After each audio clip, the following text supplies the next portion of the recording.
Hey guys, thanks for watching another episode. I'm Rhett with Section 8 Real Estate Investing. Today, we're going to carry on another topic that we've gotten a lot of questions and concerns about, okay?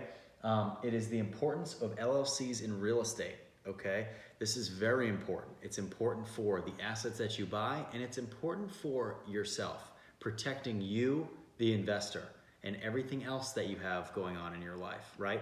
We want our real estate investments to be separate from our banking investments. We want our income portfolio in real estate to be different from our dividend portfolio in the stock market, right? We want everything separated. LLCs are a great way to do that, okay? Now, why are LLCs so important when it comes to real estate? Well, they protect you. That is the most important thing that LLCs do. Now, how do they do that, right? So, an LLC, known as a limited liability company, you, the owner, are a managing member of the LLC. Therefore, technically, everything that the LLC owns, you, John Smith, do not own. You can manage the assets that that LLC owns, but you don't actually own them, technically. Now, there's a lot of mumbo jumbo as far as language goes, right?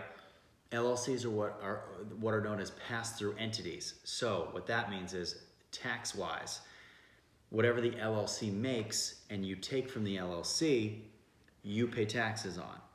So you're a managing member of the LLC. Technically, you don't own anything the LLC owns. The LLC owns the assets. The LLC has to pay its own taxes, right? When you guys are doing all this stuff, you know, contact an LLC attorney when you guys are getting these things going. Also contact an accountant that knows what they're doing, that does commercial taxes and understands how LLCs work, okay? So, back to the topic, protecting you. How do LLCs protect you? Well, they protect you against lawsuits, and I'll tell you how they do that. For instance, I have a lot of Section 8 properties, I have a lot of real estate properties, rental properties, right, throughout the country. Now, I have a lot of different LLCs. Why do I have a lot of different LLCs? Well, if I have an LLC that owns one property and the tenant of that property falls and gets hurt and wants to sue me, and say they win a suit and they win tons and tons of money, the only thing they can take from me is that home that that LLC owns, right? If that LLC owned 100 homes and they get some crazy, ridiculous settlement, they can go after everything that that LLC owns. So, whoever sues you, right, can only has access to, in a worst, terrible case scenario, the things that that LLC owns. So, I could own millions and millions of dollars of property in other LLCs. If they sue me, they can only get what's in that LLC. Okay, on the property that they live in, that they're suing me about, okay? Now, privacy, right? You buy a property, that property goes down as Fred Smith Investments, right? It doesn't say Fred Smith living at, well, that was actually a bad example because his name's in the LLC, but you know, FS Ventures LLC, right? It doesn't say Fred Smith, 10 Turning House Point Road. So it gives you a little bit of anonymity when it comes to purchasing property, okay? Because some of us don't like it, you know, yelled off the rooftops who owns these properties, how many we own, right? It's kind of a nice way to fly under the radar, okay? And you can protect your other investments. Now, what do I mean by that? Well, you don't want to have something bad go on at one of your properties. Say, another example, guys, these are all worst case scenarios, but when we're talking about liability, you have to think in worst case scenarios, okay?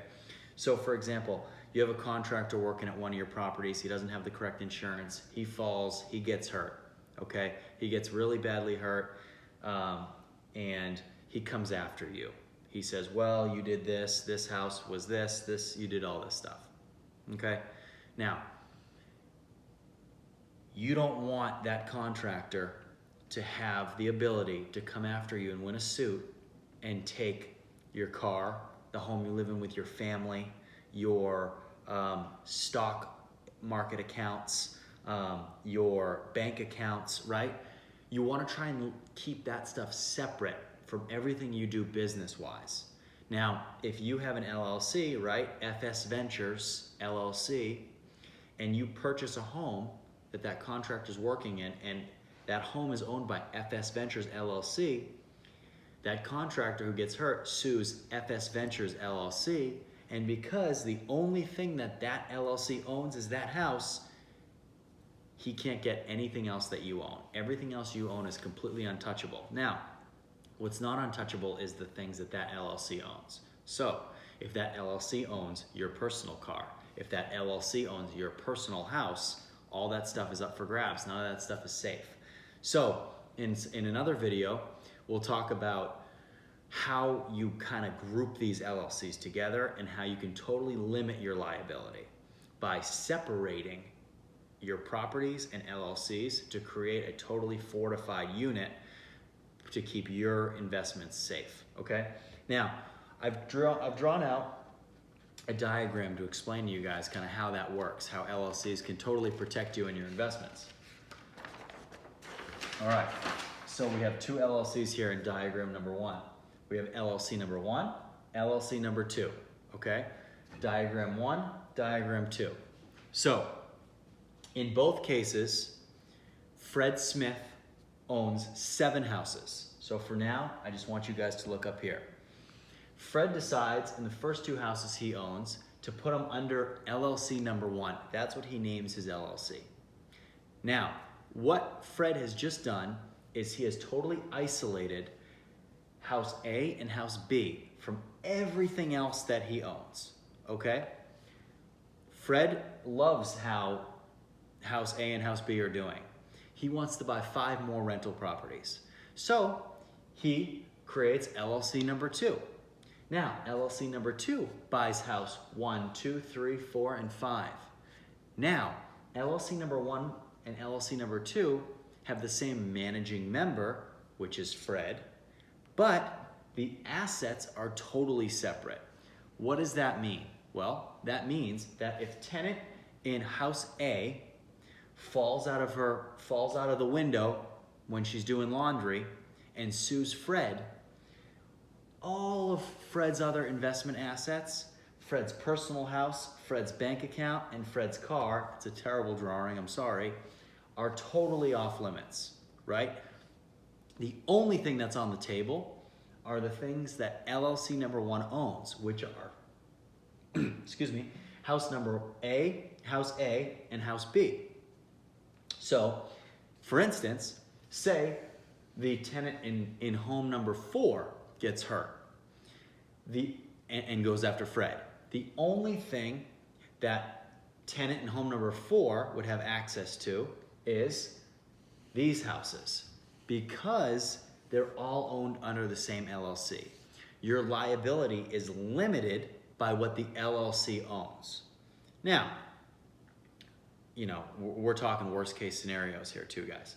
So these are bad scenarios, right? You have a tenant, something awful happens and you get sued and that, you know, now you have kind of open liabilities, which you never want.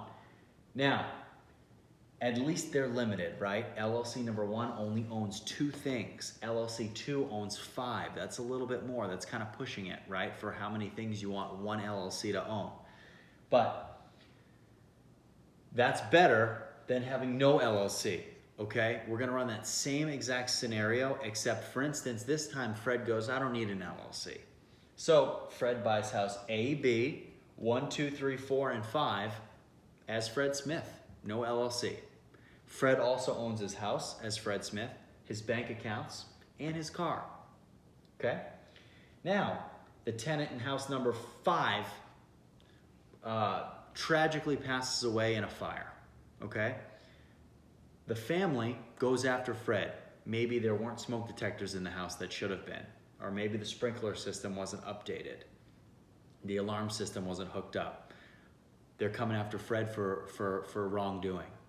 Now, everything Fred owns is up for grabs, right? Everything Fred owns. We don't want that. We want to try and limit our liabilities. Now, one way to limit our liabilities, and we've talked about this in a prior video, is having umbrella insurance.